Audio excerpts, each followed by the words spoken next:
मनीष कश्यप जी के पिता सांसद होते, मनीष कश्यप के पास कोई टैलेंट नहीं होता, लेकिन मनीष कश्यप विधायक पक्का बन जाते, सांसद पक्का बन जाते।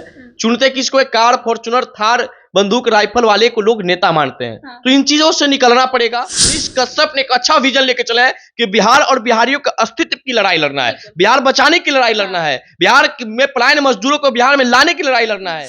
मनीष कश्यप के पास सभी पार्टियों से अधिक उनका समर्थक है। अगर छोटी छोटी बिहार की कुछ पार्टियां को अगर हम बिना नाम लिए हुए बता दे तो उनका वोट बैंक देखा जाए उससे कई गुना मनीष कश्यप का समर्थक है। बिहार का राजनीति जो होता है जात पात पे डिपेंड करता है, और जात पात के वो लोग एक अच्छे उन्मादी नेता हैं। वो जो जात पात फैला करके जात पात में भेदभाव ला करके वो राजनीति कर लेंगे। मैं तो यही पूछना चाहता हूं कि कब तक नेता का बेटा नेता बनेंगे? नेता का बेटा नेता नहीं बल्कि फकीर के बेटा ही बदलेगा बिहार का तस्वीर। सन ऑफ बिहार मनीष कश्यप के नाम एक और एफआईआर दर्ज। अभी हमारे साथ युवा नेता पुरुषोत्तम राज है। लोकसभा चुनाव को लेकर सरगर्मी तेज है, ऐसे में सन ऑफ बिहार मनीष कश्यप के नाम एक और एफआईआर दर्ज हो गया है। क्या कुछ कहिएगा? एक और एफआईआर दर्ज हो गया है मनीष कश्यप के नाम। देखिए, कई मीडिया चैनलों के माध्यम से पता चला कि सन ऑफ बिहार मनीष कश्यप पे आचार संहिता उल्लंघन के मामले में मोतिहारी में केस दर्ज हुआ है। देखिए, एक स्पष्ट है, यह हमको कहना है कि देखिए, जब भी कोई युवा बिना राजनीतिक बैकग्राउंड के अपने बलबूते आगे बढ़ता है और काफी अपने क्षेत्र नहीं बल्कि पूरे बिहार में काफी चर्चा का विषय बन जाता हो, देश में चर्चा का विषय बन जाता हो। एक सैनिक का बेटा खुद पत्रकारिता के क्षेत्र में एक अच्छे नाम कमाने के बाद आज जनता के बीच एक चहेते के रूप में जाने जाते हैं।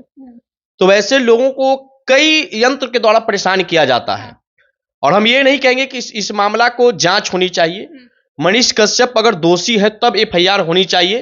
देखिए, जहां तक हमें जानकारी है कि मनीष कश्यप को जहां गए थे, जहां मामला एफआईआर हुआ है, वहां पे एक सभा करनी थी इनको, लेकिन इजाजत नहीं मिलने के कारण सभा को रद्द कर दिए। तो देखिए, जब किसी व्यक्ति का ये प्रोग्राम पहले से फिक्स होता है कि हम इतने तारीख को यहाँ आएंगे, वो व्यक्ति का प्रोग्राम फिक्स हो जो जिसका चेहरा पूरे बिहार में एक ब्रांड के तौर पर घूम रहा हो, लोग देखने के लिए एक झलक चाहते हैं, और वैसे लोगों का कार्यक्रम रद्द होता है तो वहां के लोगों के भावनाओं पर कहीं ना कहीं ठेस पहुंचता है। तो उन भावनाओं को ठेस नहीं पहुंचाने के लिए मनीष कश्यप ने अगर वहां का कार्यक्रम रखिए कि लोगों से वहां मुलाकात करेंगे। और देखिए, एक चीज है कि मनीष कश्यप एक ब्रांड ऑफ बिहार के रूप में है, उम्मीद ऑफ बिहार है, उम्मीद ऑफ भारत है। तो उनको देखने के लिए हर लोगों के अंदर एक खुशी होता है, ललक होता है कि मनीष कश्यप का एक नजर हम झलक देख पाए, और उस नजर से देखने के लिए लोगों की भीड़ होगा।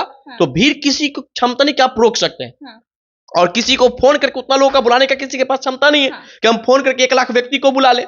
तो जो भीड़ आया वहां पे उनको देखने के लिए आया। तो प्रशासन के लोगों से, मोतिहारी प्रशासन से या बिहार प्रशासन महोदय से मेरा आग्रह होगा कि मामलों को जांच किया जाए और बेवजह किसी को परेशान न किया जाए। मनीष कश्यप अपने दम पे, अपने ईमानदारी पूर्वक कार्य पे, जिस प्रकार से वो जन का सेवा करते, जिस प्रकार से गरीबों का वो मदद करते, जिस प्रकार से वो लाचार व्यक्ति का सहायता करते, तो वैसे लोगों को नेतृत्व करने का मौका दिया जाना चाहिए था। लेकिन अभी के डेट में देखिए, जो बिहार और देश का पॉलिटिक्स है वो कहीं ना कहीं धनबल पे काफी ये होता है। जनता के लोग चहेते को नहीं देखते हैं, जो सदन में जाकर के प्रमुखता से आवाज उठा सके वैसे लोगों को नहीं चुनते किसको? एक कार, फॉर्च्यूनर, थार, बंदूक, राइफल वाले को लोग नेता मानते हैं। तो इन चीजों से निकलना पड़ेगा।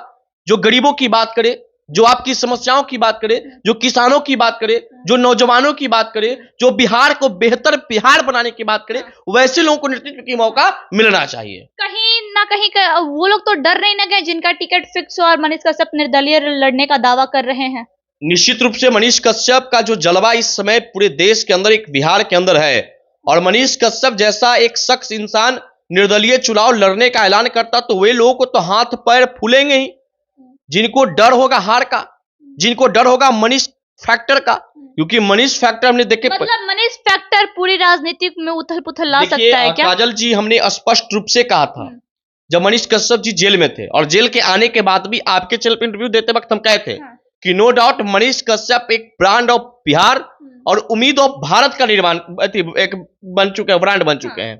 तो इस परिवेश में अगर उनको अंदर देखा जाए तो निश्चित रूप से मनीष का फैक्टर जो है, मनीष कश्यप फैक्टर सिर्फ मोतिहारी, बेतिया, चंपारण में नहीं बल्कि पूरे बिहार, पूरे देश में है। और देखिए, हर एक छोटे छोटे दल का एग्रीमेंट होता है पार्टी से, लेकिन मनीष कश्यप का किसी पार्टी से एग्रीमेंट क्यों नहीं भाई? मनीष कश्यप के पास सभी पार्टियों से अधिक उनका समर्थक है। अगर छोटी छोटी बिहार की कुछ पार्टियां को अगर हम बिना नाम लिए हुए बता दे तो उनका वोट बैंक देखा जाए उससे कई गुना मनीष कश्यप का समर्थक है। तो आप किसी भी छोटे छोटी पार्टी को 1 सीट, कोई 2 सीट, कोई 3 सीट दे रहे हैं तो मनीष कश्यप को क्यों नहीं भाई? क्या इसलिए कि इनके पिताजी राजनीतिक बैकग्राउंड से नहीं है? बिल्कुल, और इनका भी कोई राजनीतिक बैकग्राउंड है नहीं, तो कैसे कोई इन पे इतना जल्दी विश्वास कर सकता है? जिन्हें 1 सीट 2 सीट दिया जा रहा है, जिनकी आप जिक्र कर रहे हैं बिना नाम लिए हुए, वो लोग मंझे हुए खिलाड़ी हैं, वो लोग राजनीति का ज्ञान रखते हैं। देखिए, राजनीति का लोग ज्ञान रखते तो बिहार आज इतना पिछड़ा राज्य नहीं होता। बिहार इतना स्वास्थ्य के क्षेत्र में पीछे नहीं होता, शिक्षा के क्षेत्र में पीछे होता, रोजगार के क्षेत्र में पीछे नहीं होता। देखिए, एक चीज समझना होगा काजल जी, कोई राजनीतिक पे कोई ज्ञान नहीं। बिहार का राजनीति जो होता है जात पात पे डिपेंड करता है, और जात पात के वो लोग एक अच्छे उन्मादी नेता हैं। वो जो जात पात फैला करके जात पात में भेदभाव ला करके वो राजनीति कर लेंगे। तो मनीष कश्यप उन सब में एक बेहतर क्वालिटी है, तो लोग इनको पसंद नहीं कर रहे हैं। मनीष कश्यप एक खास समुदाय, किसी खास जाति का नेतृत्व करते हैं, तो आज मनीष कश्यप को भी लोग 2 सीट, 3 सीट, 4 सीट इनका वोट बैंक पाने के लिए लेते हैं। लेकिन मनीष कश्यप ने एक अच्छा विजन लेके चला है कि बिहार और बिहारियों का अस्तित्व की लड़ाई लड़ना है, बिहार बचाने की लड़ाई लड़ना है, बिहार में पलायन मजदूरों को बिहार में लाने की लड़ाई लड़ना है। बिहार को लेकिन ये लड़ाई लड़ते लड़ते ये लड़ाई कहीं उन्हीं पे तो भारी नहीं ना पड़ रहा है? देखिए, संघर्ष करने वाला पे हमेशा भारी पड़ता है। तो इसी बिहार से एक राष्ट्र कवि रामधारी सिंह ने कविता लिखी थी कि सच है विपत्ति जब आती है कैरों को दहलाती है, सुरमा नहीं विचलित होते, एक क्षण न धीरज होते, विदुनों को गले लगाते हैं, कांटों में राह बनाते हैं। संघर्ष करने वाला हर एक व्यक्ति कांटों में राह बनाता है। हम सब युवा उन नेताओं के कलेजे के सांप हैं जो नेता बिना मतलब के, बिना मेहनत के राजनीतिक में सत्ता में बैठ जाते हैं। और हम सब जैसा युवा संघर्ष करते हैं, अपने दम पे आवाज उठाते हैं। उन लोगों को परेशान होना पड़ेगा, हम भी कई जगह परेशान हुए हैं, हम भी कई जगह प्रताड़ित हुए हैं, नो डाउट होता है। देखिए, मनीष कश्यप हो चाहे हम हो, कोई व्यक्ति युवा जो आज अपने दम पे बढ़ता है तो उसको इसलिए नहीं बढ़ाने दिया जाता है क्योंकि उसका राजनीतिक बैकग्राउंड नहीं है। मनीष कश्यप जी के पिता सांसद होते, मनीष कश्यप के पास कोई टैलेंट नहीं होता, लेकिन मनीष कश्यप विधायक पक्का बन जाते, सांसद पक्का बन जाते। आज मनीष कश्यप टैलेंट रहते बाद भी सत्ता के मोहताज इसलिए है क्योंकि उनका राजनीतिक बैकग्राउंड नहीं है। मैं आज सत्ता का मोहताज इसलिए हूं, आपके चैनल पे इसलिए आके चिल्ला रहा हूं, सड़कों पर इसलिए संघर्ष कर रहा हूं क्योंकि हमारे पिताजी सांसद विधायक नहीं थे। अगर हमारे पिता भी सांसद होते, हमारे पिता भी विधायक होते, तो मैं भी निश्चित रूप से विधायक सांसद होता। बात बताइए, कहीं ना कहीं लोकसभा चुनाव वो लड़ने का दावा कर चुके हैं, वो भी निर्दलीय। उनका कहना है अगर पार्टी टिकट नहीं देगी तो मैं निर्दलीय भी लड़ूंगा, लेकिन लड़ूंगा, अपने वचन से पीछे नहीं हटूंगा। तो कहीं ना कहीं इससे लोगों में भय तो नहीं ना आ गया कहीं एक निर्दलीय जीत के सांसद ना बन जाए? लोकतंत्र का यह परिभाषा है कि हर व्यक्ति अपने कार्य के लिए स्वतंत्र, अपने चुनाव लड़ने के लिए स्वतंत्र है। और अगर इनकी स्वतंत्रता को अगर कहीं न कहीं एक षड्यंत्र के तहत छीना जाएगा तो हमें लगता है कि बिल्कुल गलत हो रहा है।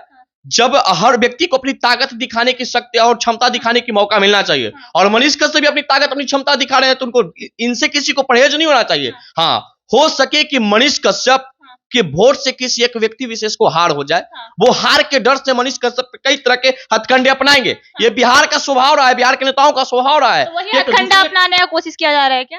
ये हम मान सकते हैं, इसमें कहीं कोई दो राय नहीं, मान सकते हैं कि वो युवाओं के प्रति हर लोग षड्यंत्र लगाते हैं। जो युवा किसी न किसी के लिए घातक बनता है, तो आप उस युवाओं को मौका क्यों नहीं देते हैं? मैं तो यही पूछना चाहता हूं कि कब तक नेता का बेटा नेता बनेंगे? नेता का बेटा नेता नहीं बल्कि फकीर के बेटा ही बदलेगा बिहार का तस्वीर।